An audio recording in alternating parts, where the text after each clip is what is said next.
Loud and clear. Rende announcements amma on behalf of the Congress Party. Announcement 1. ఎల్లుండి నుంచి 23వ తేదీ నుంచి PCC అధ్యక్షురాలిగా నేను 23 జిల్లాల పార్టీ కార్యకర్తలతో సమావేశం జరుగుతుంది. ఇది 9 రోజుల కార్యక్రమం. 23వ తేదీ నుంచి ఈ నెలంతా జనవరి 31 వరకు జరుగుతుంది. రోజుకు 3 జిల్లాలు చొప్పున ప్రతి జిల్లాకి వచ్చి ఆ జిల్లా కాడర్తో నాయకులతో మాట్లాడడం జరుగుతుంది. జాయినింగ్స్ చేసుకోవడం జరుగుతుంది. ఎలక్షన్స్కి ప్రిపేర్ చేయడం జరుగుతుంది. Announcement number 2. ఆంధ్రప్రదేశ్ స్టేట్ ఇన్ఛార్జ్గా ఉన్న మణికం ఠాగూర్ గారు 24వ తేదీన ఇక్కడ ఈ విజయవాడ ఆఫీస్ నుంచి Congress party contestants, MLA contestants అయినా ఎంపీ కంటెస్టెంట్స్ అయినా ఈ కమింగ్ ఎలక్షన్స్ కోసము అప్లికేషన్స్ తీసుకోవడము మొదలు పెడతారు. ఫస్ట్ రోజు ఆయన ఉంటారు, ఇన్ఛార్జ్ గారు ఉంటారు. ఫస్ట్ కొన్ని అప్లికేషన్లు ఆయనే తీసుకోవడం జరుగుతుంది. So Congress party is officially opening the window for receiving applications for MLA and MP contestants in the 2024 elections. Thank you.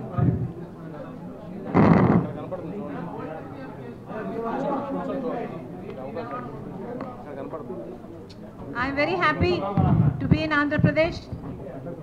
Andhra Pradesh బాధ్యతలు నాకు అప్పగించడానికి కాంగ్రెస్ పార్టీ నా మీద ఎంతో నమ్మకం ఉంచింది. ఈ నమ్మకాన్ని వమ్ము చేయకుండా కాంగ్రెస్ పార్టీని బలోపేతం చేయడానికి రాజశేఖర రెడ్డి గారి చివరి కోరిక రాహుల్ గాంధీ గారు ప్రధానమంత్రి కావాలి అని ఇటీవల కాలంలో నాకు గట్టిగా ఈ అంశం పదే పదే గుర్తు రావడం, ఎందుకంటే మణిపూర్ లాంటి ఘటనల వల్ల మన దేశానికి బీజేపీ ఒక ప్రమాదమని, BJP is dangerous to our country అనేది నాకే కాదు చాలామందికి అర్థమవుతున్న విషయం. కనుక రాజశేఖర రెడ్డి గారు ఎప్పుడో చెప్పిన మాట 14 సంవత్సరాల కింద రాజశేఖర రెడ్డి గారు రాహుల్ గాంధీ గారు ప్రధానమంత్రి కావాలి అని కోరారు.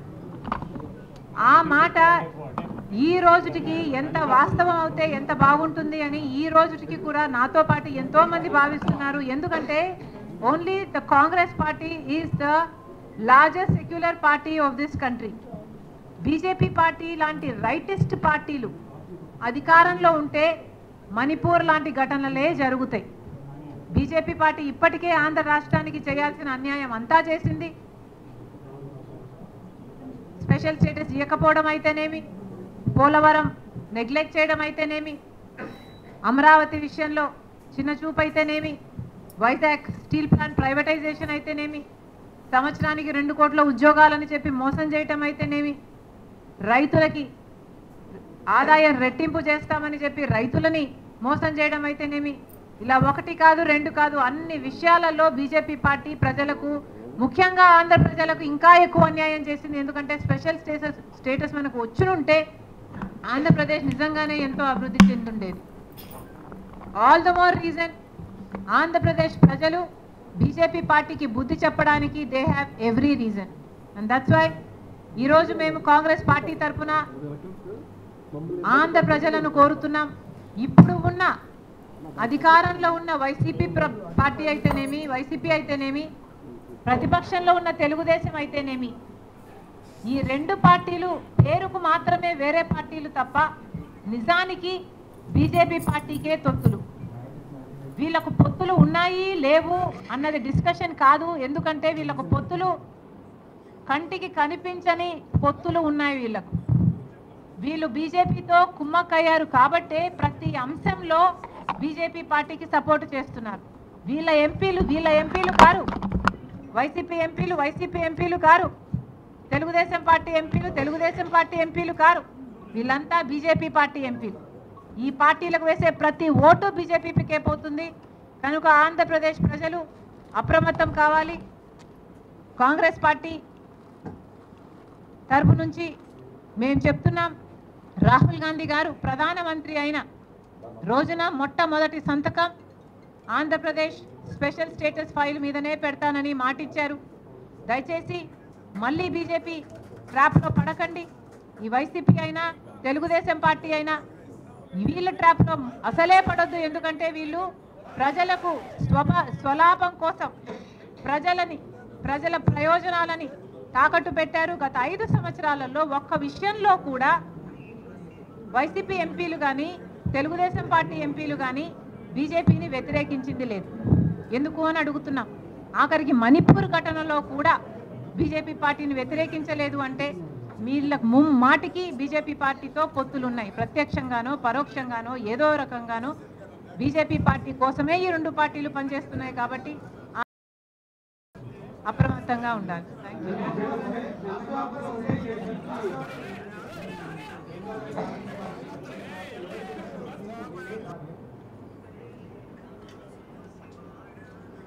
ఆంధ్ర రాష్ట్ర ప్రజలు మాకు ముఖ్యం.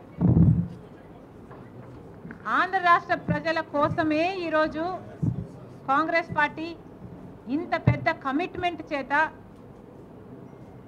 ఏపీకి స్పెషల్ స్టేటస్ రావాలని రాహుల్ గాంధీ మనసులో ఎంత నాటుకుపోకపోతే మొదటి సంతకం అది పెడతాను అని మాటిచ్చాడు.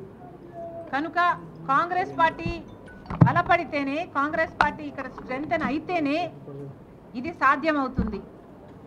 ఈ దిశలో ఏ పార్టీకి కీడు జరుగుతుంది అని నన్ను అడగడం కంటే ప్రజలను అడిగితే ప్రజలు సమాధానం చెప్తారు.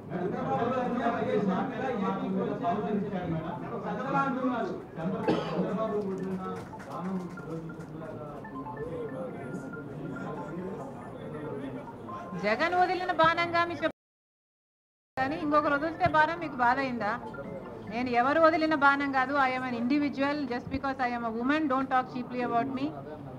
A woman is capable of deciding for herself. I have made a conscious choice to work for the Congress party because Rajshekar Reddy gari final dream was to make Rahul Gandhi the Prime Minister. అసలు నిజానికి రాహుల్ గాంధీ ప్రధానమంత్రి కావాలి అని మొట్టమొదట ఆలోచన చేసి కోరిందే రాజశేఖర్ రెడ్డి గారు. That's why I am here.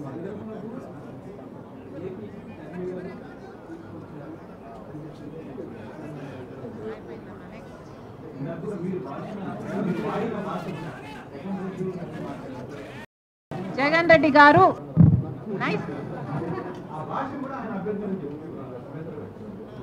Jagan Reddy గారుకు కూడా అభ్యంతరం ఉందా?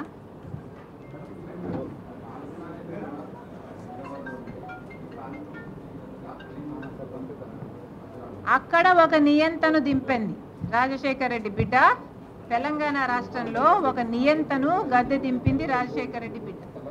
ఈరోజు రాజశేఖర్ రెడ్డి బిడ్డ తెలంగాణలో పాదయాత్ర చేసింది కాబట్టే, ప్రతి నియోజకవర్గంలో తిరిగింది కాబట్టే, ప్రతి నియోజకవర్గంలో ప్రజా వ్యతిరేక తీరుని ఎండగట్టింది కాబట్టే, అక్కడ అంత యాంటీ ఇన్కంపెన్సీ క్రియేట్ అయింది కాబట్టే ఈరోజు ప్రజలు కాంగ్రెస్ వైపు చూశారు.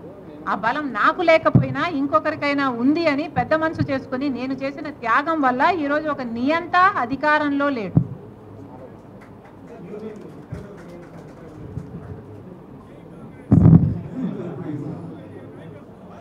నిజానికి రీజనల్ పార్టీస్కు చెందిన నాయకులు అధికారం వస్తే నియంతరే అవుతారని చరిత్ర పదే పదే చెప్తుంది. అందుకనే నేను నా పార్టీ కోసం ఆలోచన చెయ్యకుండా, నా పార్టీకి చెడు జరుగుతుంది అని తెలిసి కూడా, సూసైడ్ అని తెలిసి కూడా, అంత పెద్ద త్యాగానికి అంత కష్టపడి కూడా నేను పోటీ చేయకుండా త్యాగం చేసిన దాన్ని నేను నా పార్టీ గురించి ఆలోచన చేస్తుంటే ఈరోజు నేను ఇంకో పార్టీలో విలీనం చేసే దాన్ని కాదు. నాకు కావాల్సింది తెలుగు ప్రజలు సంతోషంగా ఉండాలి. నాకు కావాల్సింది అక్కడ ప్రజలు బాగుండాలి, ఇక్కడ ప్రజలు బాగుండాలి. కాంగ్రెస్ పార్టీలో చేరాను కాబట్టి, కాంగ్రెస్ పార్టీ నా మీద ఆంధ్రప్రదేశ్ బాధ్యత పెట్టింది కాబట్టి ఆంధ్రప్రదేశ్కి రావాల్సి వచ్చింది. కానీ ఒక మాట చెప్తున్నాను, నేను రాజశేఖర్ రెడ్డికి బిడ్డగా, నాకు తెలంగాణ రాష్ట్రం మెట్టినిల్లు అయితే ఆంధ్ర రాష్ట్రం పుట్టినిల్లు. నేను ఇక్కడ పుట్టాను, జమల్మడుగులో పుట్టాను. అవును, అక్కడ పెరిగాను, అక్కడ పెళ్లి చేసుకున్నాను, వాస్తవమే. కానీ నా పుట్టినిల్లు ఇదే. ఈరోజు రాజకీయ సినారియాలో ఎవరికైనా, ఏ మహిళకైనా, ఏ మనిషికైనా 2 చోట్ల పనిచేసే హక్కు ఉందా అని మీరు ఎత్తుకుంటే probably I'm the only one. నాకు ఒకటి పుట్టినెల్లు అయితే ఒకటి మెట్టినెల్లు. Thank you.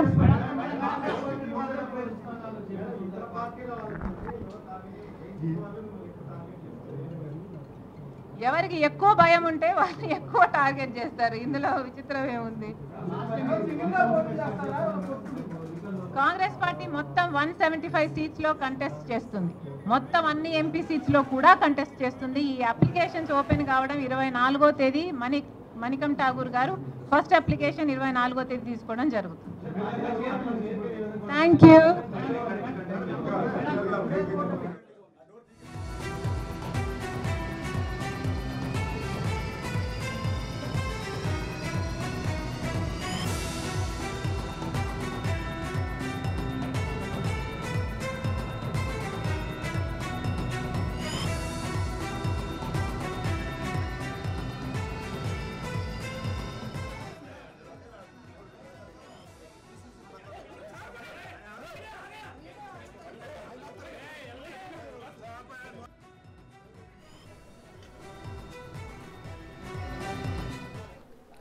ఆంధ్రప్రదేశ్ పీసీసీ అధ్యక్షురాలిగా ప్రమాణం స్వీకారం చేసిన రోజు నుంచే దూకుడు పెంచారు షర్మిల.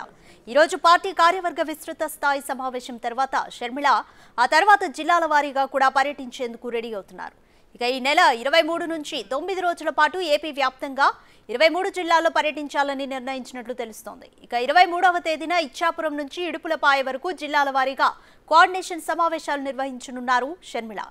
ఒకే రోజు 2 జిల్లాల్లో కోఆర్డినేషన్ సమావేశాలు నిర్వహించనున్నారామె.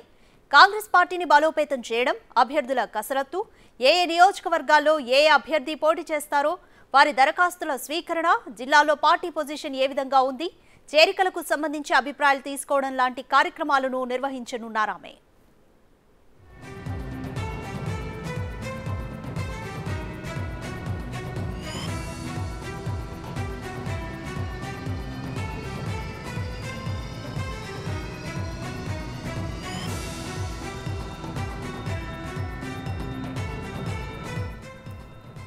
మరోవైపు తాను ప్రాంతీయ పార్టీ పెట్టానన్న షర్మిల రీజనల్ పార్టీల నాయకులు వారికి తెలియకుండానే నియంతలవుతారని తెలిపారు.